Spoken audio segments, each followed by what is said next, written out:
ప్రస్తుతం ప్రపంచవ్యాప్తంగా వాణిజ్య యుద్ధం నడుస్తోంది. భారత్ సహా వివిధ దేశాలపై అమెరికా అధ్యక్షుడు డొనాల్డ్ ట్రంప్ టారిఫ్లు విధించారు. వర్తకంపై వివిధ దేశాల మధ్య చర్చలు జరుగుతున్నాయి. దీనికోసం ఆయా దేశాలు విధానాలను నిర్ణయించుకుంటున్నాయి. ఈ పరిస్థితుల్లో అమెరికా, రష్యా, చైనాతో పాటు అభివృద్ధి చెందుతున్న భారత్ విదేశాంగ విధానాలపై సర్వత్రా ఆసక్తి నెలకొంది. ట్రంప్ ఓవైపు బ్రిక్స్ దేశాలపై పలు కారణాలు చూపిస్తూ ఆంక్షలు విధిస్తున్నారు. ఇజ్రాయెల్, హమాస్ మధ్య యుద్ధం సాగుతోంది. ఉక్రెయిన్తో యుద్ధం ముగింపు దిశగా డొనాల్డ్ ట్రంప్, రష్యా అధ్యక్షుడు పుతిన్ మధ్య చర్చలు జరిగాయి. ఇక రష్యాతో బలమైన దౌత్య సంబంధాలు కలిగిన భారత్ చైనాతోనూ దృఢమైన స్నేహం ఏర్పరచుకునే దిశగా పావులు కదుపుతోంది. ట్రంప్ టారిఫ్లు, మారుతున్న ప్రపంచ సమీకరణల నేపథ్యంలో భారతదేశ విదేశాంగ విధానాలపై కజకిస్తాన్లో భారత మాజీ రాయబారి డాక్టర్ టీవీ నాగేంద్ర ప్రసాద్తో ముఖాముఖి. ఇవాల్టి ఇది సంగతిలో. ప్రపంచవ్యాప్తంగా పలు దేశాల ప్రాధాన్యాలు మారిపోయాయి. శత్రు దేశాలు మిత్రదేశాలు అవుతున్నాయి, మిత్రదేశాలు శత్రుదేశాలు అవుతున్నాయి. ఈ తరుణంలో భారత్ కూడా విదేశాంగ విధానంలో కీలకంగా మార్పులు కూడా తీసుకొస్తుంది. ఎందుకంటే ట్రంప్ విధిస్తున్న టారిఫ్ల వల్ల వాణిజ్య విభాగంలో కూడా పలు మార్పులు చోటు చేసుకుంటున్నాయి. రష్యా నుంచి చమురు కొనుగోలు చేయొద్దని ఒకసారి ట్రంప్ ఆంక్షలు విధిస్తున్నారు. మరోవైపు ఇంకో విధంగా అంటే పలు రకాలుగా కూడా ఆంక్షలు విధిస్తూ వస్తున్నారు. ఈ తరుణంలో భారత్ ఏ విధంగా ముందుకు వెళ్ళాలి, విదేశాంగ శాఖ పరంగా ఎలాంటి చర్యలు తీసుకోవాలని తెలుసుకోవడానికి కజకిస్తాన్లో రాయబారిగా పనిచేసి పదవీ విరమణ పొందిన డాక్టర్ టీవీ నాగేంద్ర ప్రసాద్ గారు మనతో ఉన్నారు. నాగేంద్ర ప్రసాద్ గారు 1993లో ఇండియన్ ఫారిన్ సర్వీసెస్లో చేరి 32 ఏళ్ల పాటు వివిధ హోదాల్లో కూడా పనిచేశారు, వివిధ దేశాల్లో కూడా పనిచేశారు. కజకిస్తాన్లో రాయబారిగా పనిచేసి పదవీ విరమణ పొంది ఆ తర్వాత విశ్రాంత అధికారిగా కూడా ఉన్నారు, ఉన్నతాధికారిగా కూడా ఉన్నారు. ప్రస్తుతం ఈ భారత విదేశాంగ విధానం ఏ విధంగా ఉండాలని తెలుసుకోవడానికి ఆయన అడిగి మరెన్నరో తెలుసుకుందాం. నమస్కారం సార్. నమస్తే అండి. సార్, ప్రస్తుతం ఇటీవల భారత్ సంబంధించి కొన్ని వివిధ రకాలుగా కొన్ని ఇబ్బందులు కూడా ఎదుర్కోవాల్సి వస్తుంది. అందులో ప్రధానంగా ట్రంప్ విధించే టారిఫ్లు ఒకటి. ఆ టారిఫ్ల వల్ల ఇప్పటివరకు భారత్, అమెరికాల మధ్య అంటే ఎప్పుడో సోవియట్ యుద్ధం జరిగినప్పుడు రెండు దేశాల మధ్య కూడా సంబంధాలు మామూలుగా ఉండేవి. తిరిగి ఆ స్థాయికి సంబంధాలు పడిపోయాయి. ఎందుకంటే దాదాపు 3-4 దశాబ్దాల నుంచి కూడా చాలా స్నేహంగా కూడా మెలిగారు. ఇప్పుడు తిరిగి ఆ స్థాయికి ఇరు దేశాల మధ్య సంబంధాలు పడిపోయాయని చెప్తున్నారు. ప్రస్తుతం భారత్ ఏ విధంగా ముందుకు వెళ్ళాలి? ప్రత్యేకంగా అంటే శత్రు దేశాలు, మిత్ర దేశాలు నేను అంత అంగీకరించాను. ఎందుకంటే దేశాలు అంత తొందరగా శత్రువులు, మిత్రులుగా మారరు. ఓకే. ఇప్పుడు ఈ ట్రంప్ టారిఫ్ మంత్ర ఉంది కదా, ఆ ట్రంప్ టారిఫ్ మంత్ర వచ్చాక ఇది అన్ఫెయిర్ అని చెప్పి మనకే కాదు, మనం వేరే వాళ్ళు కూడా అంటారు. ఈవెన్ అమెరికాలో కూడా అందరూ అంగీకరించకపోవచ్చు ఇండియా మీద టారిఫ్ వేయటం అనేది. ఎందుకంటే మీరు కరెక్ట్గానే అన్నారు. ఎందుకంటే 25 ఏళ్ళుగా మన రిలేషన్స్, మన సంబంధాలు అమెరికాతో చాలా స్ట్రాంగ్ అయిపోయినాయి. ఎంత అంటే స్ట్రాటజిక్ రిలేషన్షిప్ అయింది. మనం ఇంకా క్వాడ్ అని ఒక గ్రూప్ చేశాము. తర్వాత టెక్నాలజీలో ప్రత్యేకంగా కోఆపరేషన్ కోసం అగ్రిమెంట్స్ చేసుకున్నాం ఈ మధ్య. అండ్ ఈ మధ్య మన ప్రధానమంత్రి విజిట్ చేయటము 2-3 సార్లు అమెరికా ప్రెసిడెంట్స్ మన దగ్గర రావటం, ఇలాంటివి ఎన్నో జరిగాయి. చాలా డీప్ రిలేషన్స్. ఈ ఒక్క మాటతో మనం అనుకోలేం ఏంటంటే భారత్ అమెరికా సంబంధాలు కంప్లీట్గా డౌన్ అయిపోయాయి. డిప్లొమసీలో ఏంటంటే ఇట్స్ ఆల్ కంటిన్యూయేషన్, మాట్లాడుతూనే ఉంటారు, అడ్జస్ట్మెంట్ జరుగుతూనే ఉంటాయి. నేను అనుకోవటం ఏంటి అంటే ప్రస్తుతం భారత్ తన యొక్క ఇంట్రెస్ట్ని చూసుకోవాలి, ఏ కంట్రీ అయినా అంతే. అందుకని ఈ వ్యవహారంలో మనకు ముఖ్యంగా ఈరోజు ట్రేడ్ అగ్రిమెంట్ పనిచేయలేదు మనకి. ఎందుకంటే మన ఇంట్రెస్ట్లు వేరు, మన ఫార్మర్స్ సిచ్యువేషన్ వేరు, మన ఏమైతే ఇంపోర్ట్ చేసుకోవాలో మన ఇండస్ట్రీస్ని, తర్వాత మన డొమెస్టిక్ సిచ్యువేషన్ని ప్రొటెక్ట్ చేసుకోవడం మన బాధ్యత. సో అన్ని దేశాలు చేస్తాయి. సో అందువల్ల నేను అనుకోవడం ఏంటి అంటే ఇది ఒక కరెక్షన్ టైం, ఒక ఏమంటారంటే అటు వెళ్ళిపోతున్న తుఫాన్ లాంటిది. మన లీడర్షిప్ స్ట్రాంగ్ ఉంది. మన ఫారిన్ పాలసీ ఎప్పుడు కూడా మనం ఏ దేశానికి జస్ట్ వాళ్ళకి అనుగుణంగా ఎప్పుడు నడుచుకోలేదు. మన ఇంట్రెస్ట్ మనం ఎప్పుడు ప్రొజెక్ట్ చేసాం, ఈరోజు కూడా అదే చేస్తున్నాం. సో నేను అనుకోవడం ఇటు ఓన్లీ సమయం పడుతుంది అంతే. మోస్ట్లీ మళ్ళీ ఇండియాకి అమెరికా కావాలి, అమెరికాకి భారత్ కావాలి. సో ఆ విషయంలో లీడర్షిప్స్ కానివ్వండి, పాలసీస్ కానీ మళ్ళీ మారిపోయి ఇంట్రెస్ట్ అన్ని కన్వర్జ్ అవుతాయని నా ఉద్దేశం. ఓకే సార్, డిప్లొమసీ అనేది కంటిన్యూ ప్రాసెస్ అన్నారు కదా, మీరు విదేశాంగ శాఖలో చాలా సంవత్సరాల పాటు పనిచేశారు. ప్రస్తుతం ఈ రోజుల్లో దౌత్యం ఏ విధంగా ఉంది సార్? డిజిటల్ డిప్లొమసీ కానీ పబ్లిక్ డిప్లొమసీ కానీ ఆ భావనలు ఎలా ఉంటాయి సార్? నేను జాయిన్ అయినప్పుడు సర్వీస్లో 93లో ఈమెయిల్ లేదు. సో ఇప్పుడు ఈమెయిల్ కాదు, మా మినిస్ట్రీలో వేరియస్ పనులకి మనం డిజిటల్ డిప్లొమసీ అని, మొబైల్ ఫోన్స్లో అని, ఈమెయిల్స్ ఇవన్నీ వాడుతూ ఉన్నాం.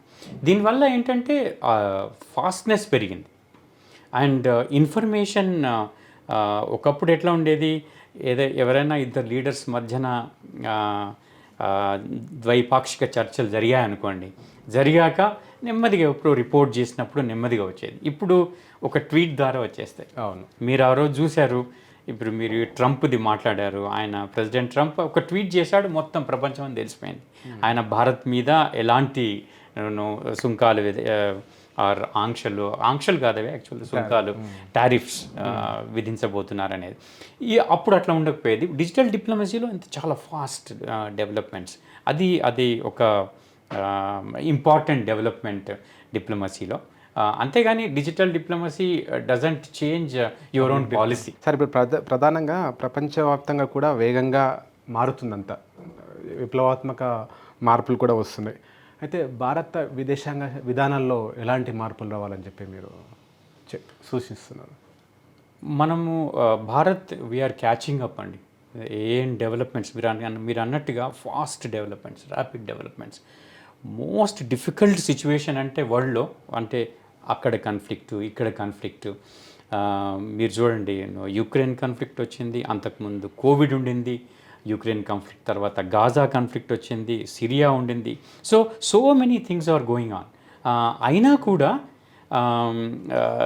ఈ సప్లై ఛానల్స్ని కోఆర్డినేట్ చేసుకోవడం కానివ్వండి, ఇవన్నీ చేస్తూ వరల్డ్ అయితే అట్లాగనే ప్రోగ్రెసింగ్.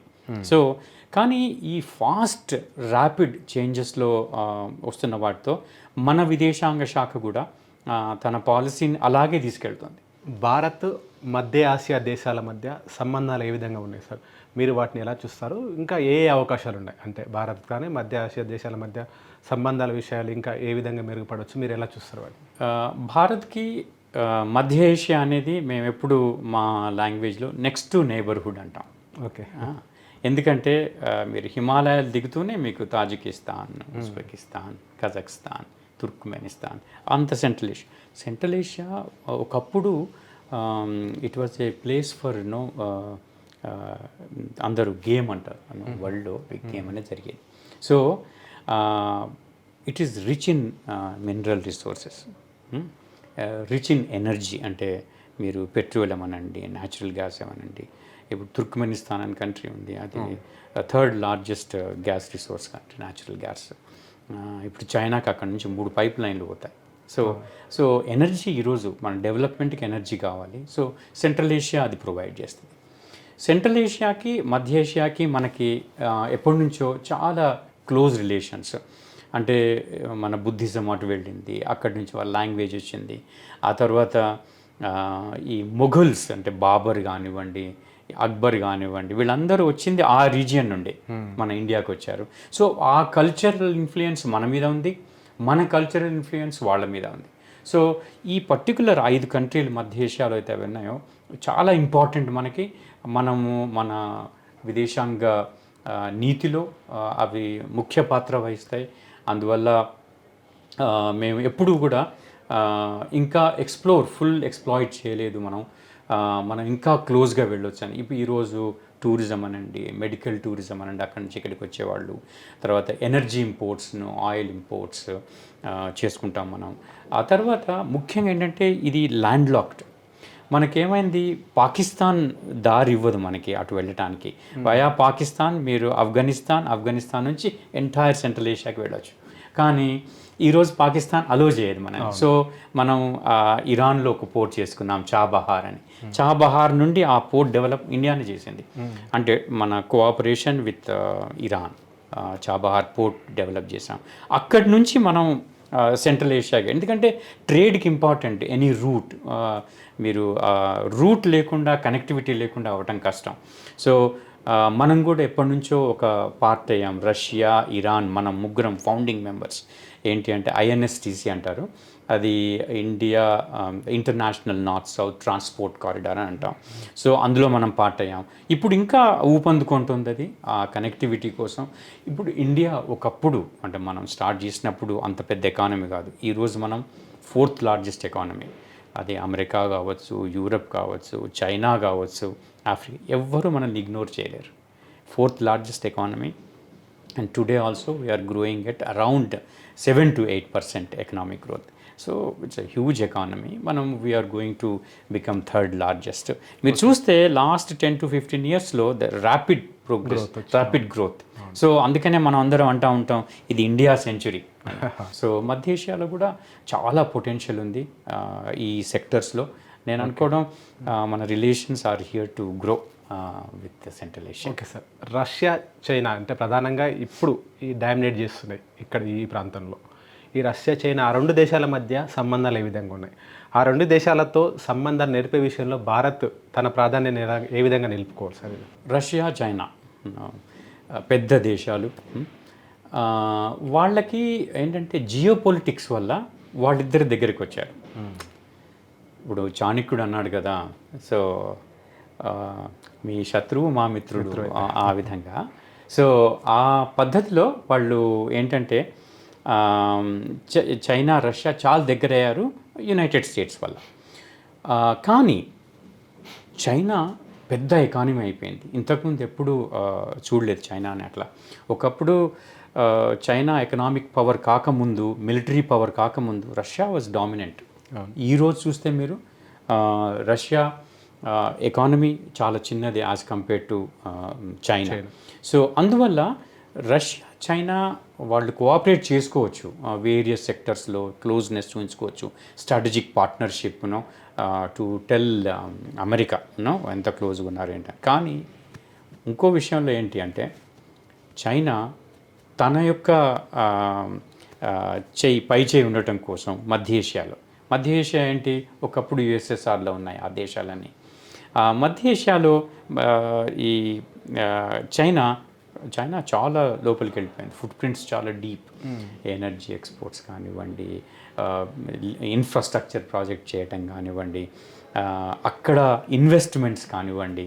సో వాళ్ళకి దే నీడెడ్ ఇన్వెస్ట్మెంట్స్ వీళ్ళు ఇచ్చారు. అప్పుడు రష్యా అంత ఇవ్వలేదు దేశాలకి, చైనానే ఎక్కువ ఇచ్చారు. ఎందుకంటే వాళ్ళు కూడా రష్యాతో భయపడి కొంచెం దూరంగా ఉంటారు, న్యాచురల్ అది. సో అందువల్ల రిలేషన్స్ వాళ్ళు స్ట్రాటజిక్గా ఎంత చెప్పుకున్నా కూడాను క్లోజ్గా ఉన్నారని వాళ్ళ మధ్య ఆ కాంపిటీషన్ మాత్రం ఉంటుంది. సో నేను చెప్పేది అది చైనా, రష్యా.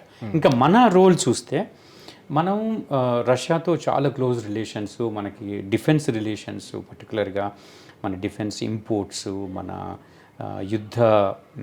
యుద్ధానికి కావాల్సినటువంటి ఎక్విప్మెంట్ కానివ్వండి, అన్ని ఫోర్సెస్లో, land forces, air forces, naval ఫోర్సెస్లో కూడా మనకి ఎప్పటి నుంచో వాళ్ళతో చాలా దగ్గర సంబంధాలు ఉన్నాయి.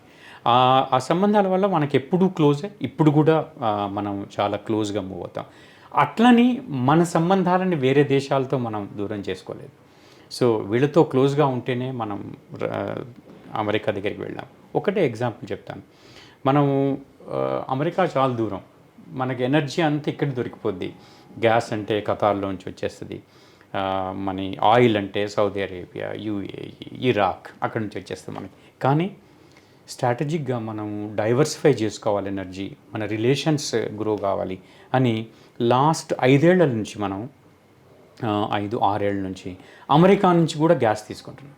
అంత దూరం అయినా కూడాను కొన్ని కాస్ట్ ఇంపాక్ట్స్ ఉంటాయి, అయినా కూడా మనం ఎనర్జీ బాస్కెట్ని మనం డైవర్సిఫై చేసుకోవాలి. అందువల్ల అక్కడి నుంచి కూడా చేసుకుంటాం.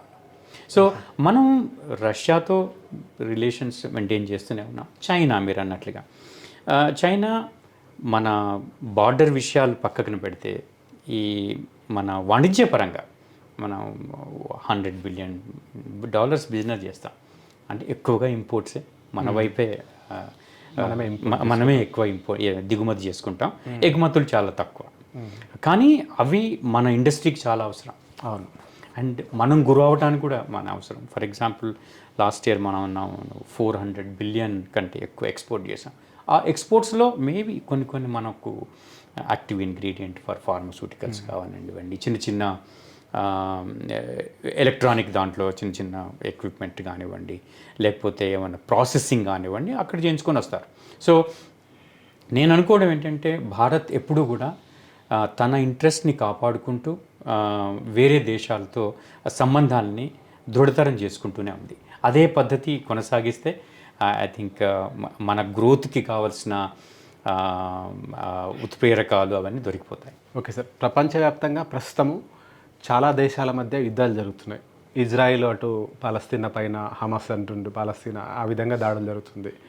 ఇంకా రష్యా ఉక్రెయిన్ మధ్య జరుగుతుంది, ఇరాన్, ఇట్లా పలు దేశాల మధ్య యుద్ధాలు జరుగుతూనే ఉన్నాయి. ఇటీవల సింధూర్ ఆపరేషన్లో భాగంగా ఇండియా పాకిస్తాన్ మధ్య కూడా జరిగింది. ప్రస్తుతం ఈ తరుణంలో వాటిని ఏ విధంగా చూస్తున్నారు సార్ మీరు? ఇండియా దీన్ని ఏ విధంగా అవకాశంగా మలుచుకునే అవకాశం ఉంటుంది? మనం ఎప్పుడు అంటే హిస్టారికల్గా చూడండి, భారత్ ఎప్పుడు అగ్రెసర్గా లేదు హిస్టరీలో, హోల్ హిస్టరీలో. మన దేశం మీదనే వచ్చి జనాలు లూట్ చేశారు. వాళ్ళు మొఘల్స్ కానివ్వండి, బ్రిటిషర్స్ కానివ్వండి, వాళ్ళంతా చేశారు. కానీ ఈ ప్రస్తుత పరిస్థితుల్లో మనం ఎప్పుడు శాంతి మా చాయిస్ అన్న మన లీడర్షిప్ ఎవరైనా చూడండి. మీరు ప్రైమ్ మినిస్టర్ గారి స్టేట్మెంట్ ఉజ్బెకిస్తాన్లోంచి ఒకటి ఇచ్చారు అప్పుడు, this is not the era of war అని. సో వార్ అని అన్నారు. ఎందుకంటే యుక్రెయిన్కి మనం క్లోజ్ ఉన్నాము, రష్యాకి క్లోజ్గా ఉన్నాము. మీరు చూసే ఉంటారు ఎంత యాక్టివ్ డిప్లొమసీ అది. అంటే మన ప్రధానమంత్రి గారు పుతిన్తో మాట్లాడారు, జెలెన్స్కీ గారితో మాట్లాడారు. సో మన పద్ధతి ఎలాంటిది అంటే even Gaza for example, Palestinian embassy మన దేశంలో ఎప్పుడు ఉండింది? ఇజ్రాయెల్ ఎంబసీ కంటే ముందు ఉండింది. సో మనం వీఆర్ సపోర్టింగ్ ఈవెన్ టుడే. అంటే కానీ కన్ఫ్లిక్ట్ వద్దు, మనం టూ స్టేట్ పాలసీ అని చెప్పేసాం, దాన్నే మనం సపోర్ట్ చేస్తూ ఉంటాం. ఎక్కడ అది ఉన్నా కూడా దాన్ని సపోర్ట్ చేస్తాం. మన ఐక్యరాజ్య సమితి కానివ్వండి, ద్వైపాక్షిక చర్చల్లో కానివ్వండి, మనం ఎప్పుడు అదే చేస్తాం.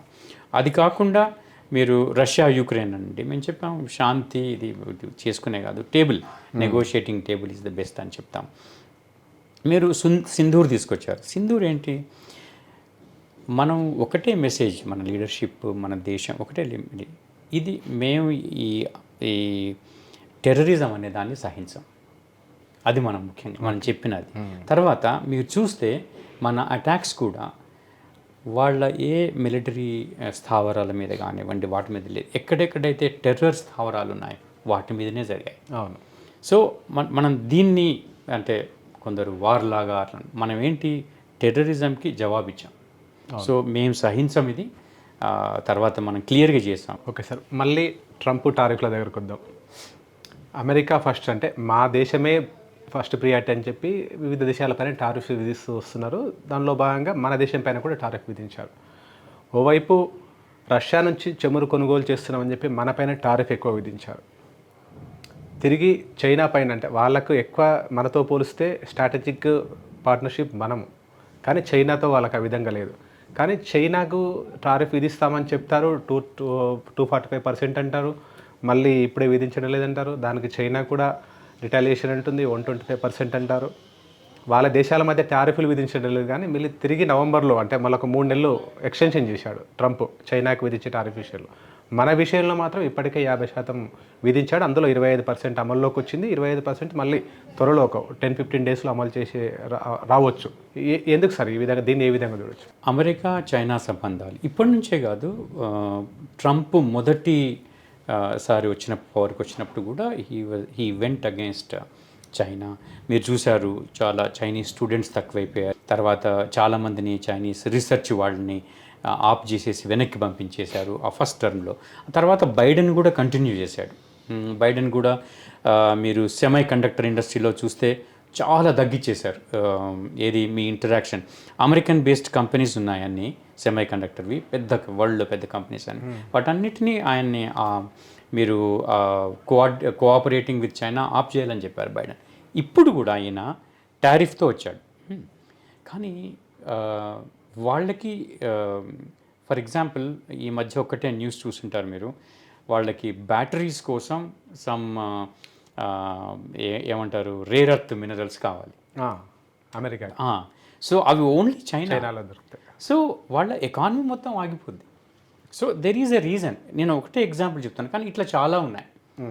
అమెరికన్ బాండ్స్ ఉంటాయి, చైనా దగ్గర చాలా. ఎందుకంటే చైనా హ్యాస్ గ్రోన్. ఇప్పుడు మీరు రియల్ టర్మ్స్లో చూస్తే చైనా సెకండ్ లార్జెస్ట్ ఎకానమీ అంటారు, కానీ ఈ పర్చేసింగ్ పవర్ ప్యారిటీ అని అంటారు, దాంట్లో చూస్తే చైనానే అమెరికా కంటే పెద్ద. ఓకే. సో అట్లా. సో కానీ చైనాని డామినేట్ చేయకుండా ఇదంతా జియోపొలిటిక్స్ అండి, సింపుల్ జియోపొలిటిక్స్. దాన్ని ఎట్లా ఆపాలి, ఒకవేళ అది చేసుకుంటే ఆయనకే నష్టం, దానివల్ల ఆగుతున్నాడు. సో దానికి via media they are now finding via media how to tackle అనేది. మీరు అన్నది వెరీ గుడ్ క్వశ్చన్. ఎందుకంటే why China they are always against China, but there are no tariffs, they are delaying. మన మీద ఎందుకు? So this is the only reason. మీరు petroleum purchase అంటున్నారు కదా, సో ఇన్ని రోజులు లేని కష్టం ఇప్పుడే ఎందుకు వచ్చింది? మనం అర్థం చేసుకోవచ్చు. ఇన్ని రోజులు ఎందుకు మనం కొనడం వల్ల నాట్ ఓన్లీ రష్యాకి బెనిఫిట్ అని కాదు, మనం కొనటం వల్ల వరల్డ్ ఆయిల్ ప్రైసెస్ స్టెబిలైజ్ అయినాయి. ఓకే. మనం అక్కడి నుంచి కొనకపోతే మీకు ఆయిల్ ప్రైసెస్ జూమ్డ్ అప్, చాలా పెరిగిపోయేటివి. సో అందువల్ల నేను అనుకోవటం ఇది వేరే రీజన్స్ వల్ల వచ్చింది. సార్టబుల్, రిజాల్వబుల్ అని నేను అనుకుంటాను. ఓకే సార్, ఇప్పుడు ప్రధానంగా అమెరికాతో సంబంధాలు తాత్కాలికంగా అయితే బాగలేవు, అంత ఆశించిన విధంగా లేవు. ప్రత్యామ్నాయంగా చైనాతో సంబంధాలు మంచి పునరుద్ధరించుకోవాలనే ఉద్దేశంతో భారత్ ఉంది. ఆ మేరకు చైనాలో మన ప్రధాని మోడీ పర్యటించే అవకాశం ఉంది. దానికి సంబంధించిన తేదీలు కూడా ఖరారయ్యే అవకాశం ఉంది. అయితే చైనాతో మనం ఎలాంటి సంబంధాలు మెరుగుపరుచుకుంటే బాగుంటుంది, ఏ విధంగా ముందుకు వెళ్తే బాగుంటుంది, ప్లాన్ ఏ విధంగా ఉండొచ్చు, మీ అభిప్రాయం ఏంటి? సో నైబరింగ్ కంట్రీ అండి, లార్జ్ ఎకానమీ, సంబంధాలు నేబర్తో బాగుంటేనే. మనం నేబర్ని మార్చుకోలేము, దేనైనా మార్చుకోవచ్చు, కానీ so neighbour is a constant. So relations బాగు చేసుకోవడం. కానీ మీరు అన్న విజిట్ ఉంది కదా, ఆ విజిట్ ఏ ఉద్దేశంతో అంటే, ఒకటి ఆర్గనైజేషన్ ఉంది, Shanghai cooperation organisation. Last year summit కజాఖ్స్తాన్లో అయింది. సో ఈ సంవత్సరం సమ్మిట్ ఎవ్రీ టైం ఒక్కొక్క దేశంలో అవుతుంది. సో అందులో ఈసారి చైనాలో అవుతుంది. సో దానికోసమని మోదీ గారు వెళ్తున్నారు. అందరూ లీడర్స్ వెళ్తారు. సో దానివల్ల మనం అనుకోలేము దీన్ని ఓన్లీ ద్వైపాక్షిక సంబంధాలు చేయడానికి వెళ్తున్నారు. ఇది ఒక సమ్మిట్ ఆయన అటెండ్ కావాలి. ఎందుకంటే వీఆర్ పార్ట్ ఆఫ్ ఎస్సీఓ, మనం కూడా ఆర్గనైజ్ చేసాము ఎస్సీఓ మీటింగ్స్. సో దాని పరంగా వెళ్తున్నారు. కానీ దాని పరంగా వెళ్ళినప్పుడు ఆ దేశానికి వెళ్తున్నారు కాబట్టి ఆ దేశంలో ఆ లీడర్షిప్ కలిసే అవకాశం ఉంటుంది. ద్వైపాక్షిక సంబంధాలు అవన్నీ చర్చించే అవకాశం 100% ఉంది. అండ్ ఇదొక అవకాశం మనకి, ఈ చేంజ్ అవుతున్న పరిస్థితుల్లో ఇదొక అవకాశం మనకి. అవును సార్, అదే ఇప్పటి వరకు అంటే చైనా మన మధ్య ఆర్థిక సంబంధాలు కానీ ఇతర ద్వైపాక్షిక సంబంధాలు కానీ ఏ విధంగా ఉన్నాయి? 2019-20 మధ్యలో కాస్త బ్రేక్ అయింది. ఇరు దేశాల మధ్య చైనా ఆర్టికల్స్ని నిషేధించడం అంటే కొంత విధంగా జరిగింది. ఆ తర్వాత ప్రస్తుతం ఈ టారిఫ్లకు సంబంధించి మనం ఏ విధంగా ఇంకా మెరుగుపరుచుకుంటే బాగుంటుంది? ప్రస్తుతం అవి ఏ దశలో ఉన్నాయి? 2019-20 తర్వాత పలచబడ్డాయి అవన్నీ కూడా సంబంధాలు. ప్రస్తుతం అవి ఏ విధంగా మెరుగుపరుచుకుంటే బాగుంటుంది అనేది మీ అభిప్రాయం? నేను అనుకోవడం ఏంటి అంటే, మెరుగుపరుచుకోవడం అనే కంటే కూడా మనం వెళ్ళి ద్వైపాక్షిక చర్చలు మొదలు పెడితేనే things will be seen in positive. So అది జరుగుతుంది, అది సంతోషకరమైన విషయమే, సంతోషకరమైన డెవలప్మెంట్. మన ఇద్దరు లీడర్స్ కలవటం అనేది అంటే ఇదొక మంచి అవకాశం. ఇద్దరు లీడర్స్ కూర్చొని జియోపొలిటిక్స్ అనేది మాట్లాడటం, డిసైడ్ చేసుకోవటం. ఓకే సార్, ప్రధానంగా ట్రంప్ టారిఫ్స్ వేసే సమయంలో రష్యా నుంచి మనము ఆయిల్ కొనుగోలు చేస్తున్నామని చెప్పి దాన్ని ప్రధానంగా బూచిగా చూపిస్తున్నాడు.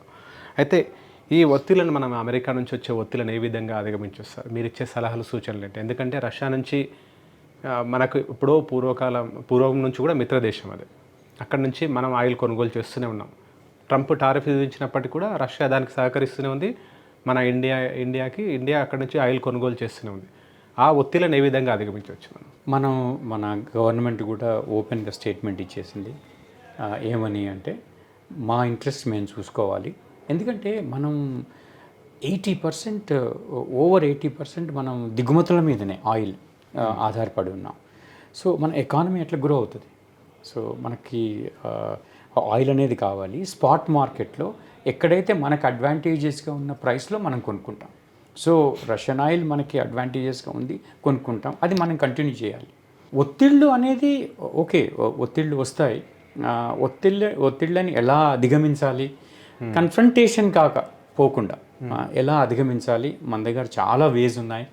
మనది ఏంటంటే డైవర్సిఫైడ్ ఎకానమీ అండి.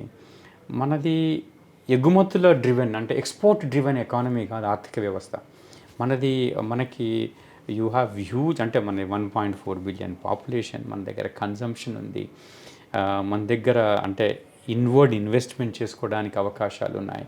సో నేను అనుకోవటం ఇలాంటి ప్రాబ్లం ఎప్పుడు వస్తుందంటే టారిఫ్లది ఎక్కువగా ఎగుమతుల మీద డిపెండ్ అయ్యే ఎకానమీ. అవును, మనది ఎగుమతుల మీద డిపెండ్ అయిన ఎకానమీ. లోకల్ కన్జ్యూమే ఎక్కువ, కన్జంప్షన్ ఉంది, మ్యానుఫ్యాక్చరింగ్ ఉంది.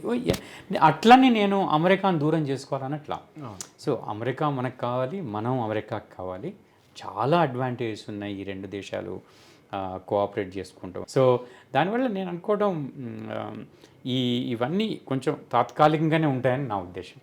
ఓకే సార్, ఇప్పుడు రష్యా, ఇండియా, చైనా ఆర్ఐసి వేదిక ఇదివరకే ఉండింది. ప్రస్తుతం అమెరికా ఈ విధంగా అంటే డిఫరెంట్గా వ్యవహరిస్తుంది అమెరికా. ఇప్పుడు పాకిస్తాన్కు దగ్గరయ్యే విధంగా కూడా అమెరికా వ్యవహార శైలి ఇప్పుడైతే కనపడుతుంది. దీర్ఘకాలికంగా ఏ విధంగా ఉండబోతుందో తెలియదు. పాకిస్తాన్ మనకు శత్రు దేశం, అమెరికా దాని దగ్గర చేస్తుంది. ఇప్పుడు ఒకవేళ పాకిస్తాన్ అమెరికాకు దగ్గర అవుతుంది కాబట్టి ఇదివరకే పాకిస్తాన్కు చైనా సపోర్ట్ చేసే దేశం, ఇప్పుడు మనం చైనాకు దగ్గర అవుతున్నాం. అదేవిధంగా రష్యా, ఈ మూడు ఆర్ఐసి ఒక వేదికపైకి వచ్చి ఒక తటస్థంగా ఉంటే ప్రపంచవ్యాప్తంగా ఏ విధంగా సమీకరణాలు మారే అవకాశం ఉంటుంది? ఎందుకంటే అతిపెద్ద దేశాలు ఇండియా, రష్యా, చైనా, అవన్నీ కూడా ఒక్క వేదిక అయితే అమెరికా లాంటి దేశాలు ఏ విధంగా ఉండొచ్చు, మనది ఏ విధంగా వ్యూహాత్మకంగా ఉంటుంది? మీరు అడిగిన క్వశ్చన్ చాలా ఇంపార్టెంట్ అండ్ అంటే జవాబు ఇవ్వలేము ఇది ఆన్సర్ అని. కానీ సమీకరణాలు మారిపోతాయి, జియోపొలిటిక్స్ మారిపోద్ది, మన ఈ పవర్ షిఫ్ట్ అనేది అవుతుంది. ఇప్పుడు అమెరికా, యూరప్, సో పవర్ లీన్స్ టువర్డ్స్ ఏషియా వైపు రావచ్చు. సో ఇవి జరుగుతాయి 100%. కానీ ప్రతి దేశం తన యొక్క ఏమంటారు పై చైన్ కంటిన్యూ చేయాలని చూస్తూ ఉంటుంది. సో ఆ విషయంలో అమెరికా కావచ్చు, రష్యా కావచ్చు, చైనా కావచ్చు, ఇండియా కావచ్చు, so we all work towards that. నేను అనుకోవటం too early to say anything. ఇప్పుడు మీరు ఆర్ఐసి అన్నారు, చాలా ఉంటాయి. ఇప్పుడు ఆర్ఐసి అంటాం కానీ మనకి మధ్యలో ఎన్నో విషయాలు ఉంటాయి. అండ్ దీన్ని దగ్గర రావటం కూడా అందరు చూడలేరు. పవర్ అంతా కాన్సన్ట్రేట్ అయిపోతే చూడలేరు. So there will be every effort. ఇప్పుడు మీరు మొన్న చూశారు బ్రిక్స్లో కరెన్సీ వస్తుంది అనగానే, పెట్రో డాలర్ ఎన్ని ఏళ్ల నుంచి, సో అదే వాళ్ళ ఆధిపత్యం కదా. సో అది వెళ్ళిపోద్ది. సో దానికోసం ఎంత ప్రెషర్ తెచ్చారు. రష్యా ఉక్రెయిన్ యుద్ధం ప్రధానంగా కూడా ఒక కారణం. ట్రంప్ దాని మీద దృష్టి పెట్టారు. దానికోసము రీసెంట్గానే ట్రంప్, పుతిన్ ఇద్దరు కూడా భేటీ అయ్యారు అలాస్కాలో. కానీ రష్యా ఉక్రెయిన్ పైన యుద్ధం ఆపాలని చెప్పి అమెరికా చెప్తున్నప్పటికీ కూడా రష్యా దాన్ని ఏం కేర్ చేయట్లేదు. ఆ విషయంలో భారత్ కూడా తటస్థంగా ఉంది. రష్యాతోనే చర్చలు జరిపినప్పటికీ ఆ విషయంలో కూడా ఇంకా ఓవైపు ట్రంప్, పుతిన్ చర్చలు జరుగుతున్నాయి, అయినా మా పైన యుద్ధం జరుగుతూనే ఉందని ఓవైపు జెలెన్స్కీ చెప్తున్నాడు. ఈ వ్యవహారం అంతా ఏ విధంగా వచ్చారు సార్? ఒకవైపు భారత్ తటస్థంగా ఉంది, రష్యా ఉక్రెయిన్ యుద్ధం జరుగుతూనే ఉంది, పుతిన్ ఇద్దరు ట్రంప్ చర్చలు కూడా జరుపుతున్నారు. ఏ విధంగా చూడవచ్చు? ట్రంప్ తర్వాత పుతిన్ ఒక్క మీటింగ్లో ఇంత పెద్ద విషయం డిసైడ్ కాదండి. వాళ్ళు కలవడమే ఎక్కువ నా ఉద్దేశం. కలిసి మాట్లాడి ఏం జరిగిందో బయటికి చెప్పలేదు. కానీ నేను అనుకోవటం ఇది beginning to end the war in Ukraine. అదొకటి. నెక్స్ట్ మీరు వార్ ఆగట్లేదు అంటున్నారు, ఎట్లా ఆపుతాడు పుతిన్? సో మీరు పుతిన్ ఏమనుకున్నారు, విత్ ఇన్ 1 month కొంచెం దేశంలో అయిపోతుంది అనుకున్నారు. కానీ టుడే యుక్రెయిన్ నాటో యుక్రెయిన్ వరకు వచ్చింది అనుకోండి, రష్యా పవర్ ఏంటి? అవును. సో ఆయనకి ఇది పుతిన్ దగ్గర 1, 2, 3 ఉన్నాయి రీజన్స్. ఆ 3 రీజన్స్ సాటిస్ఫై అవుతే సో ఆయన ఓకే నేను స్టాప్ చేస్తానంటాడు. ఆ మూడిటికి యుక్రెయిన్ ఒప్పుకుంటుందా, తర్వాత సపోర్ట్ చేస్తున్న నాటో అండ్ యూరోపియన్ యూనియన్ ఒప్పుకుంటుందా? These are big questions. Okay, Trump వచ్చాడు కాబట్టి నా ఉద్దేశంలో ఏంటంటే ఆయన సిమిలర్గా EU మీద నేటో మీద కూడా, ఎందుకంటే నేటోలో వాళ్ళకి రోల్ ఉంది, EU మీద కూడా వాళ్ళతో ట్రేడ్ అగ్రిమెంట్ అవన్నీ అయిపోయినాయి. సో ఆయన వాళ్ళని ఇన్ఫ్లుయెన్స్ చేసి చేయగలిగితే, ఏదో వయా మీడియా రాగలిగితే అప్పుడు ఆగొచ్చు. సో అందుకని నేనేంటంటే ఈయన రావటం, పుతిన్ ఆయనతో మాట్లాడటం, తర్వాత ఇప్పుడే జెలెన్స్కీ నేను కూడా వాషింగ్టన్కి వెళ్ళి ప్రెసిడెంట్ని కలుస్తాను అని అనటం. సో ఇవన్నీ కొంచెం టువర్డ్స్ సమ్ సొల్యూషన్ అని అనుకోవచ్చు. ఇట్ టేక్స్ టైం, తొందరగా కాదు, సమయం ఇవ్వాలి మనం. అవును సార్. ప్రపంచవ్యాప్తంగా కూడా జియో పాలిటిక్స్ అన్నీ కూడా మారుతున్నాయి సార్. ఎందుకంటే జెలెన్స్కీని కనీసము పిలిచి తిట్టి పంపించారు ట్రంప్ కానీ వాళ్ళ విదేశాంగ సంబంధించిన వాళ్ళ ఉపాధ్యక్షుడు కానీ. అదే పుతిన్కి రెడ్ కార్పెట్ వేసి ట్రంప్ అర్ధగంట పాటు వెయిట్ చేసి ఆయనకు పిలిచి ఆయనతో సాధారణంగా ఆహ్వానం పలికి మాట్లాడారు. ఈ విధంగా అన్ని జియో పాలిటికల్ అన్నీ కూడా మారుతున్నాయి. మన భారత విదేశాంగ విధానం ఏ విధంగా ఉండాలని మీరు భావిస్తున్నారు? మన భారత విదేశాంగ విధానం ఒకటేనండి. అదేంటంటే మన ఇంట్రెస్ట్ అండ్ దెన్ మనం గ్రోయింగ్ పవర్ అండ్ మనం అందరితో బాగుండాలని అనుకుంటాం. సో మీరు తటస్థంగా అన్నారు కదా, తటస్థం అనేది న్యూట్రాలిటీ మెయింటైన్ చేస్తున్నారు, గోడ మీద పిల్లి అని కూడా కొందరు అంటారు. సో అట్లా కాదు అది, అంటే మన ప్రిన్సిపలే అది. మనం ఎప్పుడు కూడా ఏ కూటమితో వెళ్ళలేదు. మీరున్నారు నాన్ అలైన్ మూమెంట్ అన్నారు, యుద్ధాన్ని కూడా కోరుకోము, మనం యుద్ధాన్ని కోరుకోము. సో యుద్ధం వద్దని చెప్తాం.